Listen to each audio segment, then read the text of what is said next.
నేను సుమతి. మీరు lunch box వార్తలు వింటున్నారు. చార్ధామ్ యాత్ర కోసం ఐఆర్సీటీసీ ప్రకటించిన స్పెషల్ ప్యాకేజ్ ఏంటి? ఏ రాష్ట్రంలో మహిళలు మ్యూచువల్ ఫండ్స్ లో ఎక్కువగా పెట్టుబడి పెట్టారు? ఇలాంటి మరెన్నో విశేషాలు ఇవాల్టి లంచ్ బాక్స్ లో చూద్దాం. ఎడ్యుటెక్ కంపెనీ బైజూస్ ఒక పెద్ద నిర్ణయం తీసుకుంది. తన కార్యాలయాలన్నింటినీ మూసివేసింది. ఉద్యోగులందరూ అవసరమైన మేరకు ఇంటి నుంచే పనిచేయాలని ఆదేశించింది. ఇన్వెస్టర్లతో వివాదంలో చిక్కుకున్న కంపెనీ దాదాపు 20,000 మంది ఉద్యోగులకు జీతాలు పంపిణీ చేయడంలో ఫెయిల్ అయింది.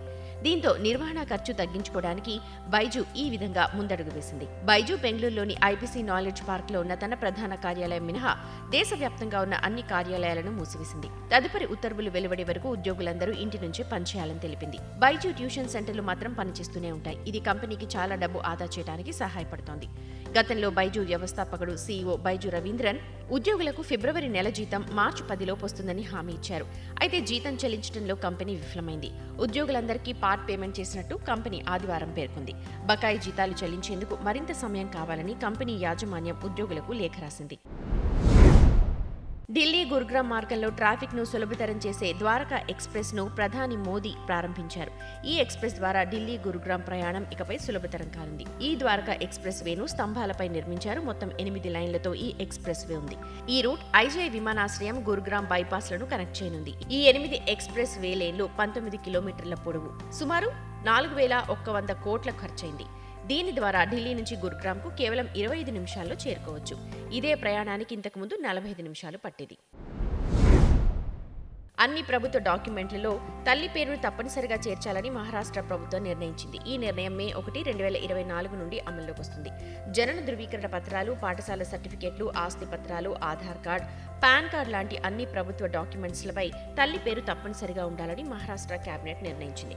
తల్లుల పాత్రను గుర్తించే లక్ష్యంతో ఈ నిర్ణయం తీసుకున్నట్టు రాష్ట్ర ప్రభుత్వం తెలిపింది. ఆదాయ పన్ను శాఖ దీనిపై 2018లో స్పష్టం చేసింది. దరఖాస్తుదారుడి తల్లి సింగిల్ పేరెంట్ అయిన సందర్భాల్లో పాన్ దరఖాస్తు ఫామ్లో తండ్రి పేరు తప్పనిసరి కాదు. దరఖాస్తు చేసేవారు తన తల్లి సింగిల్ పేరెంట్ అయినా ఆమె పేరును మాత్రమే నమోదు చేయాలనుకుంటున్నారా అన్న ఆప్షన్ ఇచ్చే నిబంధనలను సవరించింది.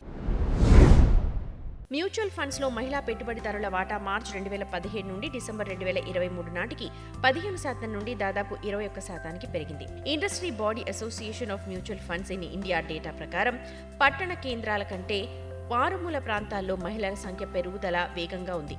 దీంతో ఈ ఏడాది ఫిబ్రవరిలో మ్యూచువల్ ఫండ్స్ లో నిర్వహణ ఉన్న మొత్తం ఆస్తులు 54 లక్షల కోట్లు దాటాయి. అధిక సంఖ్యలో పెట్టుబడిదారులు మ్యూచువల్ ఫండ్స్ ద్వారా ఆదా చేయడానికి, ఆదాయాన్ని పెంచుకోవడానికి మొగ్గు చూపుతున్నారు. మ్యూచువల్ ఫండ్ పరిశ్రమలో గోవాలో అత్యధికంగా 40% మహిళల వాటా ఉంది. 30%తో ఈశాన్య రాష్ట్రాలు 2వ స్థానంలో ఉన్నాయి. ఇది కాకుండా మహిళా మ్యూచువల్ ఫండ్ డిస్ట్రిబ్యూటర్ల సంఖ్య కూడా పెరిగింది. డిసెంబర్ 2023 నాటికి వారి సంఖ్య 42,000 స్థాయికి చేరుకుంది. కేంద్ర పారామిలిటరీ బలగాలకు చెందిన 11 లక్షల మంది సైనికులకు ఉపశమనం లభించినట్లు వార్తలొస్తున్నాయి. సిఏపీఎఫ్ క్యాంటీన్ అంటే సెంట్రల్ పోలీస్ వెల్ఫేర్ స్టోర్లో లభించే ఉత్పత్తులపై 50% జీఎస్టీ మినహాయింపు ఇవ్వనున్నట్లు హోంమంత్రిత్వ శాఖ తెలిపింది. సోమవారం హోంమంత్రిత్వ శాఖ కార్యాలయం మెమరాండం జారీ చేసింది. సెంట్రల్ పోలీస్ వెల్ఫేర్ స్టోర్ నుంచి వస్తువుల కొనుగోలుపై 50% జీఎస్టీ మినహాయింపు ఏప్రిల్ 1, 2024 నుండి వర్తిస్తుందని ఆఫీస్ మెమరాండంలో తెలిపింది. ఈ మొత్తం బడ్జెట్ ద్వారా చెల్లిస్తారు. ఈ సడలింపు కోసం confederation of X paramilitary forces అమరవీరుల సంక్షేమ సంఘం చాలా కాలంగా పోరాడుతోంది. ఈ మేరకు పలువురు కేంద్ర మంత్రులకు మెమరాండం కూడా సమర్పించింది. బడ్జెట్ సమావేశానికి ముందు మధ్యంతర బడ్జెట్లో సిఏపీఎఫ్ క్యాంటీన్ ఉత్పత్తులపై 50% జీఎస్టీ మినహాయింపును ప్రకటించాలి అంటూ ఈ సంఘం కేంద్ర ఆర్థిక మంత్రి నిర్మలా సీతారామన్ను అభ్యర్థించింది.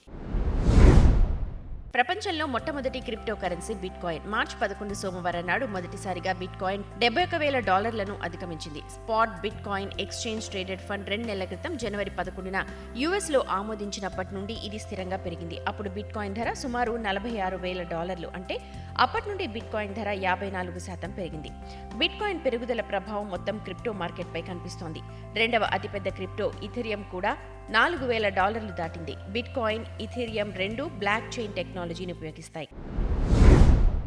ఐఆర్సీటీసీ చార్ధామ్ యాత్ర నిర్వహించబోతోంది. చార్ధామ్ యాత్ర ఎయిర్ టు ప్యాకేజ్లో బద్రీనాథ్, బార్కోట్, గంగోత్రి, గుప్తకాశీ, హరిద్వార్, జానకి చట్టి, కేదార్నాథ్, సోన్ ప్రయాగ్, ఉత్తరకాశీ, యమునోత్రిలను సందర్శించే అవకాశాన్ని కల్పిస్తుంది. ఈ ప్యాకేజ్ దేశ ఆర్థిక రాజధాని ముంబై నుంచి ప్రారంభమవుతుంది. ఈ ప్రయాణం మే, జూన్ నెలల్లో నిర్వహిస్తారు. ఈ ప్యాకేజీలో పర్యాటకులకు హోటల్లో బస, విమాన టికెట్లు, ఆహారం, పానీయాలు మొదలైన అనేక సౌకర్యాలు అందిస్తారు. ఇవే కాకుండా ప్రయాణ బీమా, పార్కింగ్ ఛార్జ్, టోల్ ట్యాక్స్ కూడా ఈ ప్యాకేజీలో ఉన్నాయి. ఐఆర్సీటీసీ ద్వారా అల్పాహారం, రాత్రి భోజన సౌకర్యాలు అందిస్తారు. ఐఆర్సీటీసీ జారీ చేసిన టూర్ ప్యాకేజీలో ప్రయాణికులు 11 పగలు, 12 రాత్రులు గడిపే అవకాశం ఉంది. ఈ పర్యటన 11 మే, 18 మే, 25 మే నుండి ప్రారంభమవుతాయి. దీనికోసం మీరు పాట్నా విమానాశ్రయానికి చేరుకోవాలి. అక్కడి నుంచి విమానంలో తీసుకెళ్తారు. హరిద్వార్ నుంచి ఢిల్లీకి తిరిగి తీసుకొస్తారు. ఆపై హరిద్వార్, కేదార్నాథ్, బద్రీనాథ్, యమునోత్రి, గంగోత్రి మీదుగా యాత్ర ఉంటుంది. చివరకు పాట్నాకు తీసుకొస్తారు. మార్చి 12 మంగళవారం నాడు 10 కొత్త వందే భారత్ రైళ్లను ప్రధాని నరేంద్ర మోదీ జెండా ఊపి ప్రారంభించారు. ఇప్పుడు మొత్తం వందే భారత్ రైళ్ల సంఖ్య 50 దాటింది. దేశవ్యాప్తంగా 45 మార్గాలను కవర్ చేస్తుంది. ముంబై, అహ్మదాబాద్, విశాఖపట్నం, సికింద్రాబాద్, మైసూర్, చెన్నై, పాట్నా, లక్నో, న్యూ జల్పైగురి, పాట్నా, పూరి, విశాఖపట్నం, లక్నో ఈ నెల 10న ప్రధాని మోదీ ప్రారంభించారు. డెహ్రాడూన్, కల్బుర్గి, బెంగళూరు, రాంచీ, వారణాసి, ఖజురహో, ఢిల్లీ మార్గాల్లో ఉంటుంది. దీంతో అహ్మదాబాద్, జామ్నగర్ వందే భారత్ ను ద్వారకా వరకు పొడిగిస్తున్నారు. అజ్మీర్, ఢిల్లీ, సరాయ్ రోహిల్లీ వందే భారత్ చండీగఢ్ వరకు వెళ్తుంది. గోరఖ్పూర్, లక్నో వందే భారత్ ను ప్రయాగ్రాజ్ వరకు, తిరువనంతపురం, కసర్గోడ్ వందే భారత్ ను మంగళూరు వరకు పొడిగిస్తారు. ఇవి ఈ రోజు లంచ్ బాక్స్ కబుర్లు. మరిన్ని బిజినెస్, ఫైనాన్స్ వార్తలతో రేపటి లంచ్ బాక్స్ కబుర్లతో కలుద్దాం. అంతవరకు రేడియో మనీ 9 వింటూనే ఉండండి. మరిన్ని పర్సనల్ ఫైనాన్స్ వార్తలు, విశేషాల కోసం మనీ 9 యాప్ని ఇప్పుడే డౌన్లోడ్ చేసుకోండి. Thank you.